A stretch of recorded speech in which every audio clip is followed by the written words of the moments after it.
Página 33. Muerte e inmortalidad. Joseph Pieper, 1970. Capítulo 2. Variedad de expresiones. Resumen del capítulo 2. El texto analiza la variedad de expresiones sobre la muerte en el lenguaje humano y cómo los eufemismos encubren su realidad.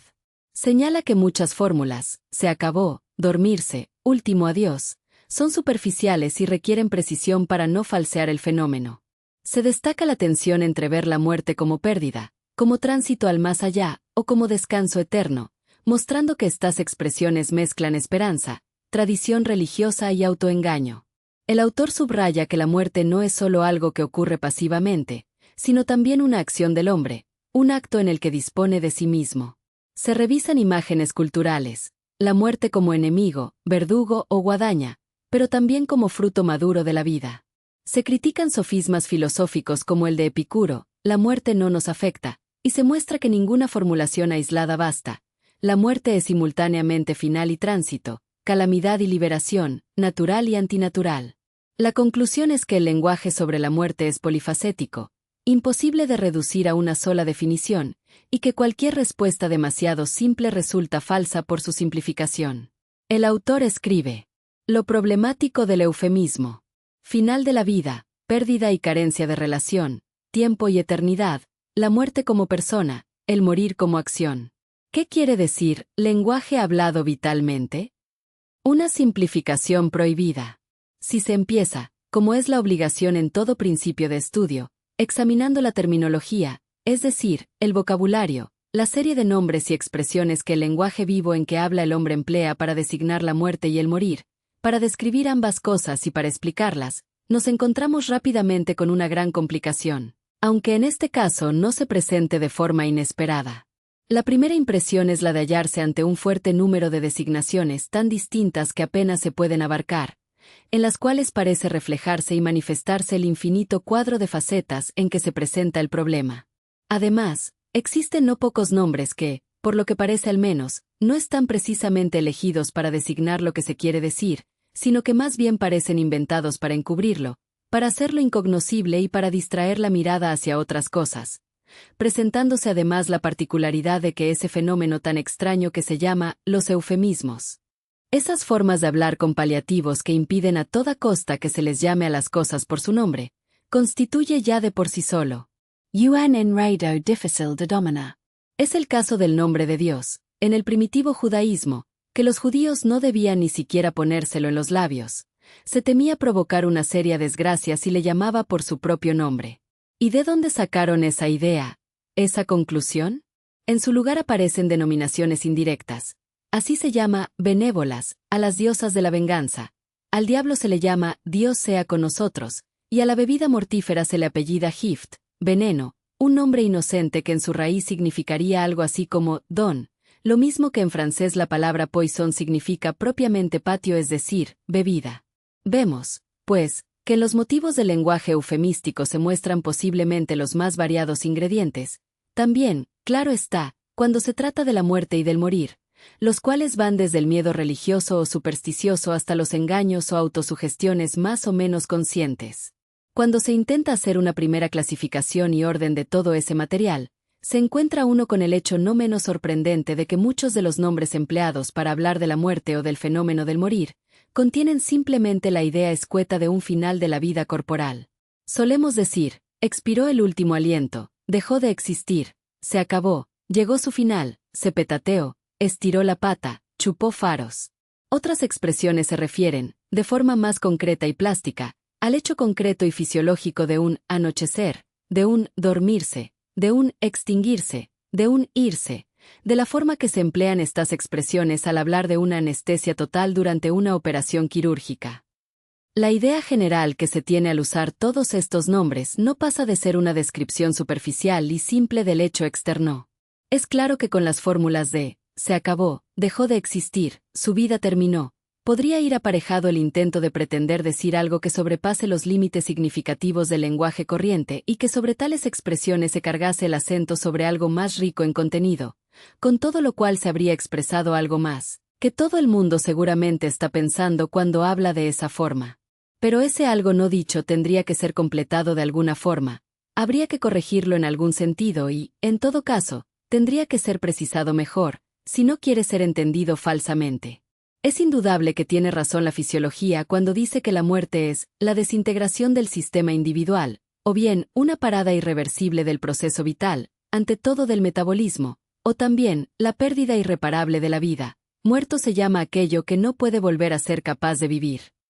Sin embargo, estas frases, bien estudiadas, no solamente se presentan como algo de un sorprendente vacío, no sin razón han sido caracterizadas como tautologías insípidas, sino que además pierden toda su validez en el momento que se toman en sentido absoluto, cuando no permiten que se las corrija por la adición de otras expresiones igualmente válidas, y cuando son consideradas como una denominación definitiva y completa del fenómeno de la muerte en el hombre.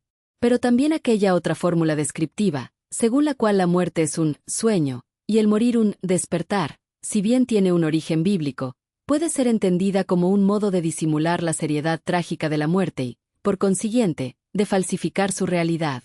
Contra esta concepción de la muerte, dirige Søren Kierkegaard su grito de alarma, que se repite incesantemente como un estribillo, diciendo que eso de que la muerte sea una noche y un dulce sueño, debe entenderse como algo que se siente, pero nunca como algo dicho en serio.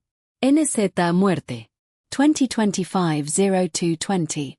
Quien dijo que la muerte es un sueño o un dulce despertar, carece de la mínima manera para demostrar esa sandez, esa infinita imaginación. El humano no quiere pensar en eso, es desagradable el tema. Es mejor vivir y no reflexionar sobre el final, la disolución total de todo, del organismo y el pensamiento. Lo vemos, no queremos admitirlo, mientras devoramos un huevo o un jugoso trozo de carne de cerdo o de pollo. Algunas religiones, en un desesperado afán de continuidad, hablan de la salvación, de la evitabilidad de la muerte, a través de un Dios que da la vida, pone la muerte, y luego viene a prometer vida eterna. Pero ese Dios jamás indica, ¿qué demonios vamos a hacer con esa vida eterna? El autor escribe. El propio Shakespeare pensó algo parecido cuando hace retroceder asustado a su héroe Hamlet, que ya tiene sobre sí brillando el puñal e invoca la muerte como un sueño, morir. Doma. Dormir. Tal vez soñar. Pero, ante el pensamiento de las pesadillas que este malaventurado y malentendido sueño puede depararle, se detiene. Sí, ahí está el obstáculo. Algunas de nuestras expresiones ponen o revisten con el ropaje del lenguaje lo que en la sociedad sucede cuando el hombre muere o cuando aparece la muerte en alguno de sus miembros. Suele decirse, el finado se fue de entre nosotros, nos dejó para siempre, el difunto dijo su último adiós, el marido ha perdido a su mujer o la madre ha perdido a su hijo. De nuevo comprobamos que el sentido corriente dado a estas expresiones no implica otra cosa que el simple hecho, de dolorosos efectos para el que le sobreviene, de que el trato diario de la vida en común y el diálogo con el muerto se ha cortado. Pero también aquí es preciso que esas palabras reciban precisión o que incluso se las corrija, si se pretende deducir de su empleo un alcance más amplio y definitivo. Por lo menos hay un punto en toda esa manera de hablar que tendría que aclararse. ¿Es cierto que la muerte implica solo pérdida, y que queda cortada toda clase de relación? ¿En qué sentido puede decirse que el finado deja el mundo de los hombres para penetrar en un más allá, inasequible para los que quedan en vida y en el que se torna inabordable? NZ Muerte. 2025-0220. ¿Cómo sabemos que el muerto se dirige a algún sitio del cual nada sabemos? Nadie sabe algo sobre esto, solo se especula y entra en juego la imaginación, el infantil deseo que establece que, con la muerte, nada termina. En algún momento, fuimos engendrados por causa del deseo sexual o instintivo de nuestros progenitores, hembra y macho, no macho con macho o hembra con hembra. Luego al crecer, nos adjudicamos el derecho a una vida eterna, evadiendo la muerte, que le llega igual al vegetal que al insecto, incluso a las estrellas. Y lo más cómico, es que se supone que rezándole a X Dios, o haciendo algunas tretas o rituales, ya podemos eludir a la putrefacción, a la fragmentación del organismo. Si no piensa en muerte, el pensador vive de manera plena. Sabe que un día todos sus afanes serán disueltos, por más pobre o más rico que sea, por más amor o desprecio que reciba.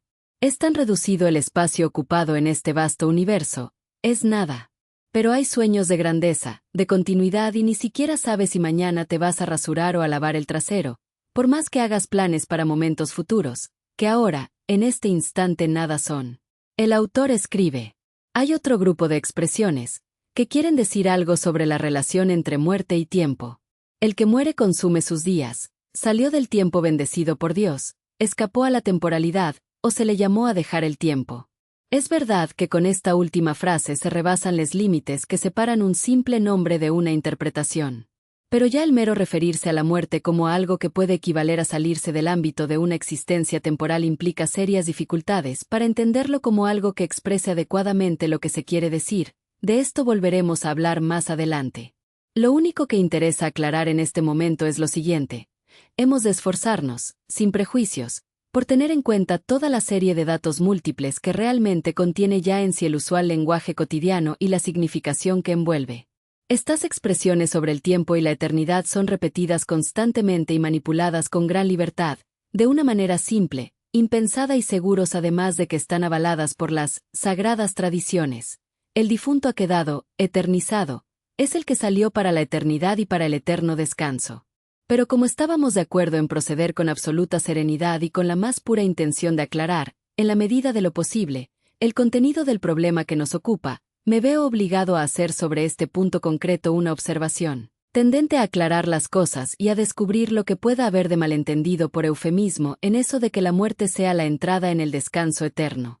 En primer lugar, me parece que hay una diferencia entre decir que la muerte eo ipso, por sí misma y siempre, supone el alcanzar el descanso eterno y comprender en esa frase una esperanza, desde luego fundada, de que el difunto haya alcanzado con la muerte ese descanso eterno que es su destinación final. Yo creo que para un cristiano solo es admisible esta segunda interpretación. De lo contrario, ¿cómo iba a poder pronunciarse de corazón la plegaria del Requiem aeternam dona eis, Domine? Innecesario será recordar aquí que la forma en que muchas veces se entiende aquellas expresiones, cuando en ambientes laicos se habla de un descanso bajo el suelo, séate la tierra leve, y otras por el estilo, es, en el mejor de los casos, una palabrería pseudopoética e inútil cuando no pura charlatanería, a la vez que un autoengaño. En las esquelas mortuorias leemos con frecuencia: devolvió su alma al Creador. También esta es una formulación que tiene su origen en el vocabulario de la Iglesia cristiana, pero que se ha incorporado plenamente a la manera de pensar y decir del hombre europeo. Con todo, ha de tenerse en cuenta que la interpretación que ha de darse a esta expresión no puede hacerse con un par de palabras. Sobre todo, ha de evitarse el entender aquí la palabra alma como se entiende en aquella otra expresión del compuesto humano, cuerpo y alma. Lo que en las esquelas se dice, o se debería entender, por alma, anima, es la expresión verbal de un todo que comprende la vida corporal. Pero lo más importante es que en esa expresión se vea que el difunto no es algo que aguantó en pura pasividad, sino que fue un sujeto de operaciones. El morir no es algo que pasa sobre nosotros, mientras permanecemos pasivos. La muerte es, junto con lo inevitable, también una acción del hombre mismo, un acto en que él dispone de su ánima en una forma en que no le fue dado disponer hasta el momento de la muerte, es decir, una disposición sobre su vida, sobre sí mismo.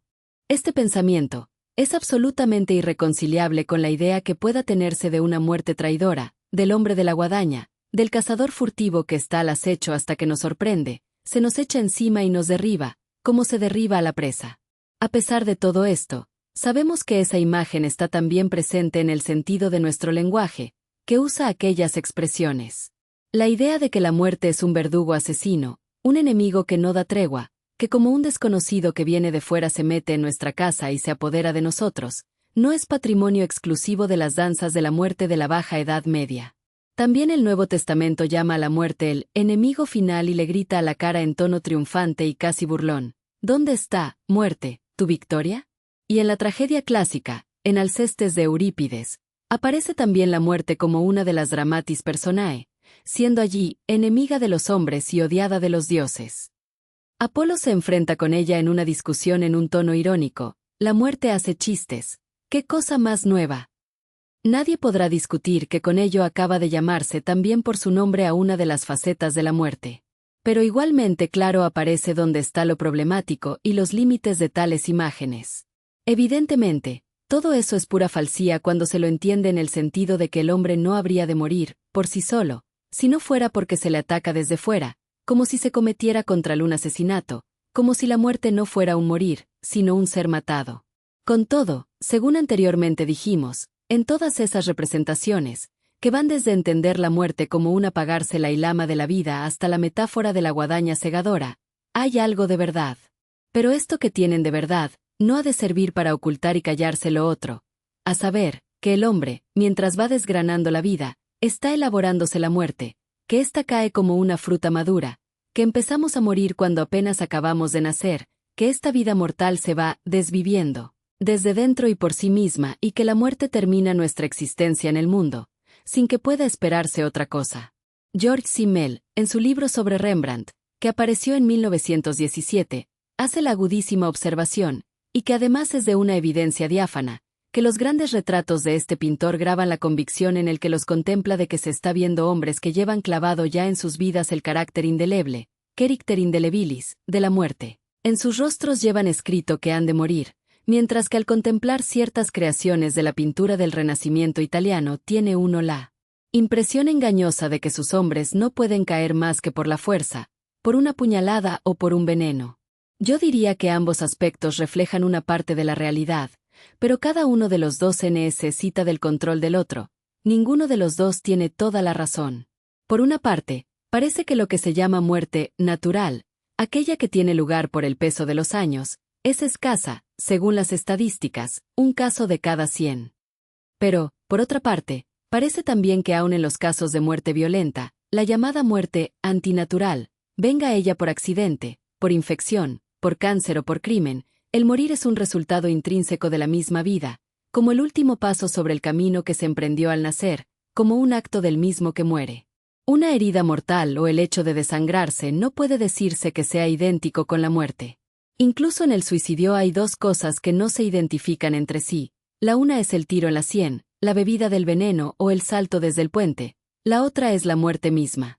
En esta no se concreta puramente la verificación de algo propinado desde el exterior, sino que es una acción, un obrar que procede del mismo centro del hombre, un acto que nace en el interior, destinado y orientado a terminar con la vida, en el cual la existencia llega a la conclusión de algo que iba buscándose desde el principio. Página 42. Esto nos sirve de ocasión para desenmascarar un error, con el que sobre todo el hombre en la antigüedad quiso liberarse del miedo a la muerte. Nos referimos al sofisma que parte de lo que podría llamarse las no coincidencias, y que fue formulado por primera vez por Epicuro, según se cree. La muerte es algo que no nos afecta porque mientras vivimos, no hay muerte, y cuando la muerte está ahí, no estamos nosotros. Por consiguiente, la muerte es algo que no tiene que ver nada ni con los vivos ni con los muertos.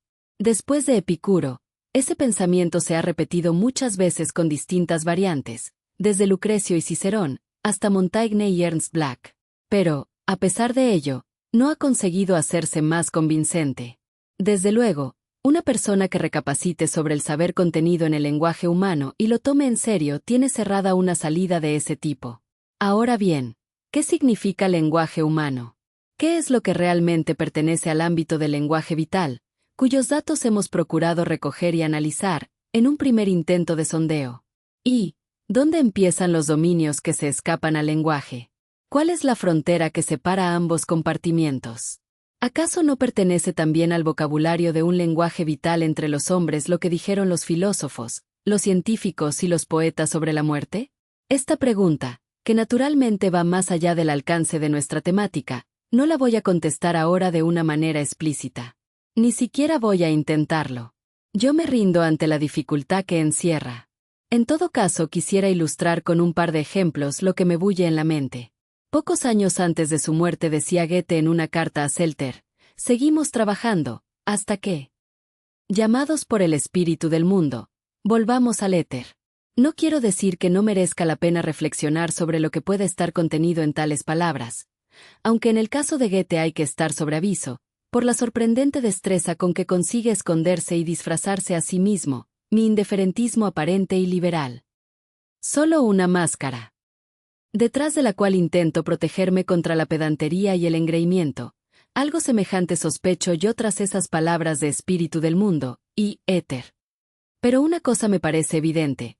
Esa forma de hablar sobre la muerte no es precisamente una de las que han ido a integrar el lenguaje general o corriente, como tampoco tantas otras formulaciones que se encuentran en la literatura filosófica, como aquella, por ejemplo, de Gustav Theodor Fechner, que incluso se ha hecho en cierto modo famosa. Del paso del reino de la percepción al reino de la remembranza.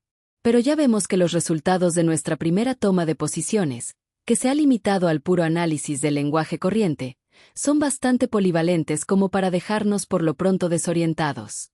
Aunque en realidad no se podía esperar otra cosa, sino que el polifacetismo de nuestro problema se pusiese de manifiesto en la gran variedad de denominaciones verbales, imposibles de reducir a un denominador común. Todas ellas pueden apoyarse en datos avalables por la experiencia, pero todas, también, necesitan ser completadas por las otras. No queremos decir que cada una de esas denominaciones o expresiones no fuera capaz por sí sola de ser pensada en un contenido y, como tal, encontrar una formulación. Lo que no se puede hacer es aislarla contra la inmensa polifonía de todo aquello que suena en el mundo real del lenguaje. Una cosa al menos sospechamos, pues, que estamos en lo cierto cuando afirmamos que se empieza a pensar de espaldas a una experiencia encarnada en el lenguaje vivo, y que incluso se atenta contra la realidad, en el momento que se toma aisladamente uno a cualquiera de los siguientes aspectos: que la muerte y el hecho de morir es un final, o que es un tránsito, que es una calamidad, o que es una liberación, que es algo violento, o que es algo que madura por sí solo y se desprende, que es un acontecer inevitable, o que es obra de la propia mano, que es algo natural y producido por la naturaleza, o que es algo que contradice al deseo innato. Hans Urs von Balthasar se queja en cierta ocasión de lo rápidamente que la antropología cristiana corriente, al ser interrogada sobre cuestiones decisivas, agota su latín. ¿Qué manera de dar rodeos cuando se quiere contestar a la pregunta simple y concreta de si la muerte es algo que pertenece a la naturaleza humana o no? Claro que el que contestara a esa pregunta con un simple sí, o con un terminante no, habría hablado sin rodeos, pero también nos habría dado una respuesta insuficiente. Una contestación sencilla es a veces una contestación falsa. Página 46.